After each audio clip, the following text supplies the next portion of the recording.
Okay, friends, let's talk about this solar eclipse that's happening on Monday.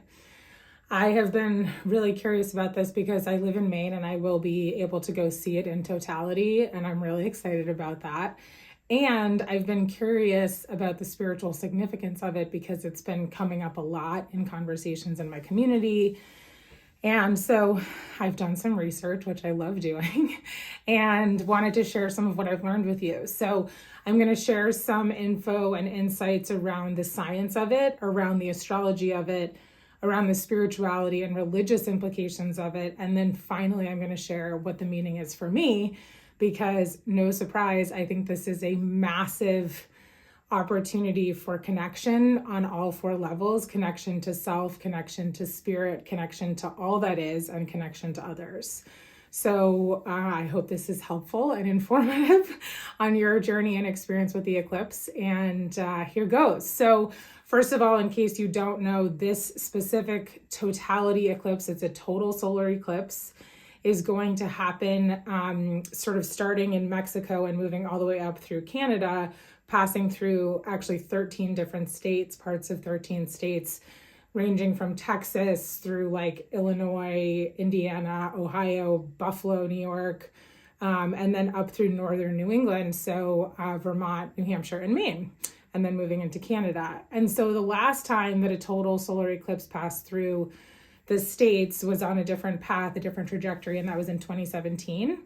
But before that, we hadn't had one since 1979. And then after Monday, the United States will not see one until 2044. And it will not be seen in Maine until 2079, which is 55 years from now. So it's a big deal. So some really cool sort of spiritual science about this. So first of all, obviously, the sun is way larger than the moon, and it's also way farther away from the earth. But actually, the really interesting thing is that the sun is 400 times larger than the moon, and it's also 400 times farther away than the moon, which that just can't be a significant. That's like so significant that it can't be a coincidence to me. So that feels like evidence of spiritual, profound meaning, and that there absolutely has to be something larger going on than us. So when the sun is perfectly blocked by the moon, that is a totality experience.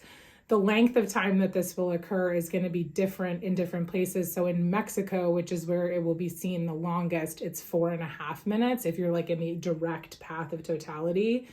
And then I think the longest that you can see it in Maine is like 3.5 minutes. And just like the earth has a magnetic field, the sun also has a magnetic field. But interestingly, our magnetic field, our gravitational pull, the magnetic field from the center of the earth, is much more stable than that of the sun.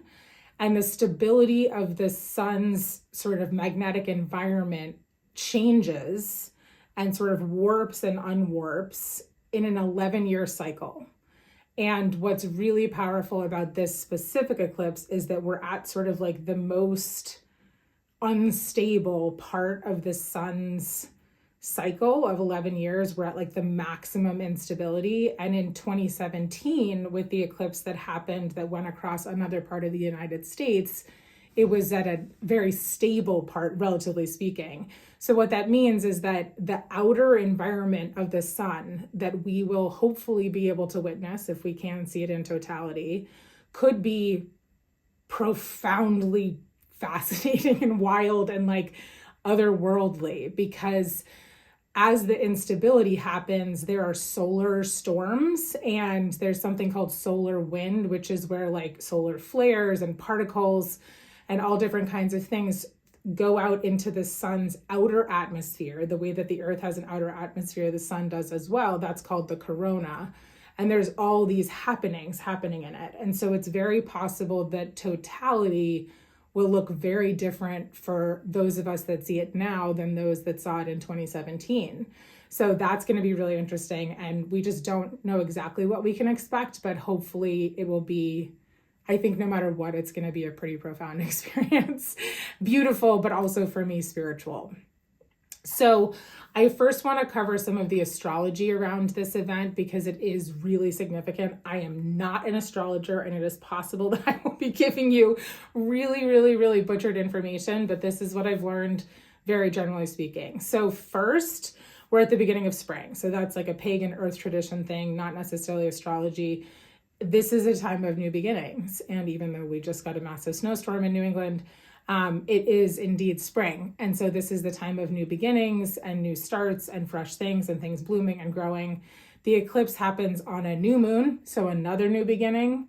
And new moons are about new beginnings, deep emotional rejuvenation, and shedding old skin. So it's a great time to move through transformation. It also, a new moon symbolizes the energy and synergy between the sun and the moon. So how beautiful that this eclipse is happening on that new moon. And I believe it's at like 2:20 p.m. Eastern. So yeah. And then also it's specifically a new moon in Aries, which apparently is the astrological new year. So another new beginning. And it's so it's these three deep layers of new beginnings, and I'm sure there are more. But to me, that means that there is immense energetic potential in harnessing this energy to plant metaphorical seeds of what we want and focus on who we want to be and what we want to experience and being intentional about that. And y'all know I love intentionality. So yeah, so and then again, newbie here, but I want to point out some of the themes of Aries in general as a zodiac sign. It's apparently a focus on personal identity and the self with this new moon. And so it's a time to consciously decide who you want to be and who you are rather than who you're expected to be. Come on, that's amazing. That feels like me to be like the most wonderful, beautiful invitation to connect with our connected selves, to live as our soul selves rather than our ego selves, and to regain that balance between the two. So I'm a big fan of that idea. So I think it's a really good opportunity for us to allow our inner light to shine. And before I get into the religious and spiritual messages and practices that I've learned about, I want to share a few ideas that I found just when I was looking around that are not specifically with any particular religious tradition or spiritual tradition. So some believe that an eclipse is a chance for us to see the light. New revelations will come to the surface and your soul could have an opportunity to grow. It will enhance your artistic creations and even like business innovation. So it's this powerful sort of like blooming energy. It's also said that the solar eclipse creates a ring of fire, which is what you see, that ignites your inner chi. And so it can bring complete balance between the yin and the yang. And the yin and the yang are like the active, the yin is the sort of feminine being. It's sometimes associated with darkness, and that darkness, like dark, like being in the dark, meaning like being sort of cocooned, like winter energy. And then the yang is like very summer energy, very energetic, bright, brilliant, sunny. And so it's about bringing those into balance, which I think is so beautiful because that's so much of what we need. We need to balance the being and the doing. And we've been so out of balance as a society and for many of us personally for so long. So it's an opportunity to rebalance yourself. And hopefully our society and collective will start to continue to rebalance as well. Some see the eclipse as a moment that the moon and the sun come together. It is a message to humanity that we need to come together instead of being so pulled apart. We've been pulled apart for so long, and we need to come back to being a collective society and a collective humanity and taking care of one another. I like that one a lot. Obviously, after so much disconnection in the world, that is so much of what I see and talk about, and so much of us are suffering from. May this be an opportunity and a catalyst for reconnection in general. Okay, so let's get to some of this religious and spiritual understandings and practices around eclipses. So generally speaking, there were exceptions to this, but in pre-modern times, many cultures and spiritual traditions worship the sun. There was a sun deity. Often that deity was the strongest deity or the most important deity. And accordingly, eclipses felt like threats to their deities. And so they were often seen as bad omens. They were scary. And so there are many legends around that in indigenous traditions that are really beautiful and powerful if you want to look them up. But now, in more modern times, spiritual and religious understandings of eclipses really vary. They vary from like awe and inspiration to caution and foreboding. And honestly, it's largely one or the other. There's not like some middle ground. There is more because people are more secular now, but there are a few themes that I really want to specifically point out because I think they're so powerful. There's an understanding that weaves through many spiritual traditions, including earth-based traditions like Wicca, paganism, Druidry, and then also it's seen in Hinduism and Tibetan Buddhism, and potentially more, that the eclipse seriously amplifies energetic potential. And so it can expedite personal transformation and healing, especially healing from the past and awakening your fire within, which is also connected to the new moon. So it can be a really useful time to be intentional about what you're focused on, and especially during the actual eclipse. So you can send your energy towards your intentions or towards intentions of prayers and healing for the collective, for specific people. And some are using it as an opportunity to heal the earth. And so they're specifically praying around and sitting with intention and being in practice of healing Mother Earth, which I think is so powerful to harness this incredible natural experience to heal the earth. So I want to explain one of the specifics around this feeling of amplified energetic potential. In Tibetan Buddhism, it is believed that the energy of the eclipse can amplify both positive and negative actions.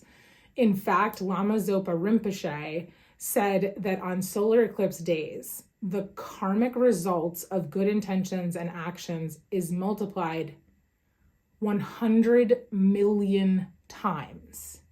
So your good deeds and good actions on any given day, you are doing that 100 million times on Monday. And so that's pretty powerful. In that tradition, it's recommended that you chant mantras and sutras to align your energy and positive intentions. So that's pretty fascinating. The same is true in Hinduism in terms of aligning with your energy and mantras and sutras and chanting, but with very different meanings and beliefs. In Hinduism, the solar and lunar eclipses are generally regarded as a bad omen, based in an ancient legend of the Asuras Rahu and Ketu, who can wreak havoc during eclipses. And some Hindus will fast before and during the period of the eclipse. Many will stay inside and pray, not look at it, meditate or chant mantras, as I was just saying, and that is all believed to ward off evil. And some Hindus who want to see the eclipse may do so, but chant mantras while they're viewing it and watching it. In Judaism's Talmud, an eclipse is also seen as a bad omen, but now that it is understood that eclipses are scientifically predictable events and natural occurrences, some Jews believe that the eclipses should be seen as an opportunity to increase prayer and introspection. And that also comes up for Muslims, which I'll explain in a minute. Interesting fact, in both Christianity and Islam, some religious texts point to an eclipse of sorts occurring during the crucifixion of Jesus and of Muhammad's son Ibrahim. And so that amplified energy, these big events can happen. It's actually been talked about in these communities that there was an eclipse during this eclipse season right around October 7th when the Israel-Palestine conflict began. And so there may be something that happens there during this eclipse. So keep an eye out for big occurrences in our lives and in the world. And some Christians specifically believe or have believed that an eclipse was a sign of the end of times, probably related to that eclipse during the crucifixion. But the majority believe that it is an example of God's mystical handiwork in the world. So it's evidence of God. And so it's something to be celebrated and a time to connect with God. And like Judaism, as I mentioned, and Islam, the eclipse is an invitation to pray and show devotion for Allah. It's seen as an incidental occurrence in God's creation. It's not some magical thing. And that means that it's really just an opportunity, once again, to be devoted to Allah. And this year, during this eclipse, it's the most intense time of Ramadan, which is the holiest month of the year. It is a very deeply important time for Muslims, and it's a time of prayer and connection with God and giving back and devotion to Allah. And so that time of prayer is going to be probably even more amplified. So that's just a few of the religious and spiritual understandings. So let's get to what I believe. With all this research and sitting with myself and writing, and here's where I'm at. So I believe that this is an event of connection. Shocker. I think that this is a powerful opportunity for us to feel connected, to remember our connection, and to reconnect with ourself, with spirit, with all that is, and with one another. So in terms of connection to self, with the beginning of spring, the beginning of the astrological new year, the new moon, I see this as an opportunity for us to consider and foster what we want to create within ourselves, and to specifically connect with our connected self, with our soul selves, with the truth of who we are, and the truth that we are connected to something larger than us. And that it's not about connecting to self-identity in terms of like who we are out in the world, but rather like who are we internally, and then how do we shine that light out into the world. And remembering that we are a part of something larger, that our internal beings are connected to so much more than we are.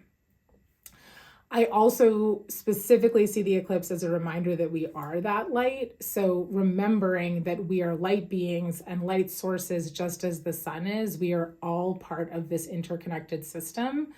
So when it's dark outside, our light is shining.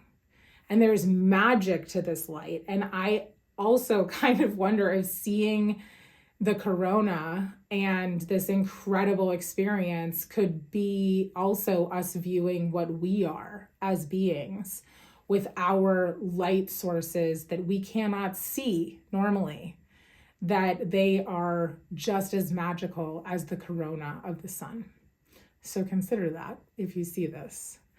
And then connection to spirit. I mean, I think that's what this is all about. I think science and nature are the most profound evidence that we can find of something larger than us at work. It cannot be a coincidence that the sun happens to be 400 times farther away than the moon, and the moon happens to be 400 times smaller. Like, those ratios cannot be a coincidence. And the fact that this happens and creates this beautiful experience, it just can't be a coincidence to me. And what if this event is to remind us of that magic, of reminding us that we are a part of something so much larger, and there is something beautiful and profound at work that we cannot see, know, or understand. And can we trust in that? Can we surrender to that in this moment?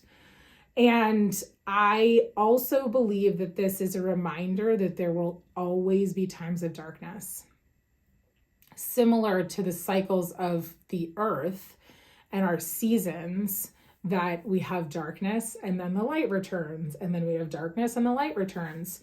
This feels like an opportunity for us to remember that individually and as a collective, there will be moments when there is light and then there is darkness, but light will always return. The sun is going to return. There is always light. And so to remember that we are a part of cycles and that the darkness is a part of the cycle as well, and to trust that that light will always return, that there is light around us all the time. And then finally, the final level of connection to me is connection to all that is and others. In this moment, for me, they feel connected.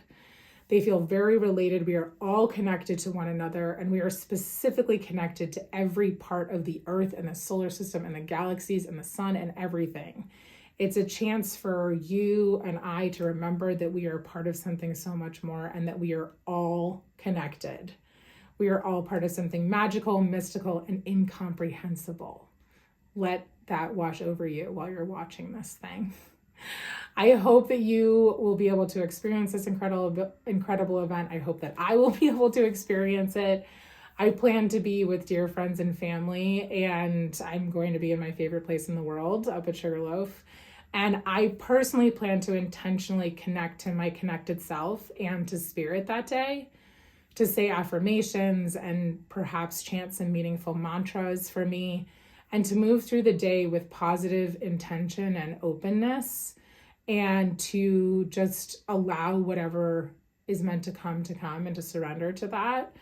I do not know, obviously, what I will feel or experience, but I will be oriented to connection and to allowing the potential to move through me and wash over me. That is my plan. So I invite you to orient to connection and potential as well, whatever that looks like for you. And I hope that perhaps this video just gives you an opportunity to look at this in a more meaningful and spiritual way and just consider the possibilities. And if your experience does feel in some way spiritual, I would love to hear about it because I love spiritual experiences. Oh, goodness. I think there's such a great way for us to learn from one another and to learn about spirit. So I wish you all well. I hope you have a wonderful experience, whatever that looks like. I hope that you tend to your spirit, tend to your soul, and tend to those around you and Mother Earth. May it be so.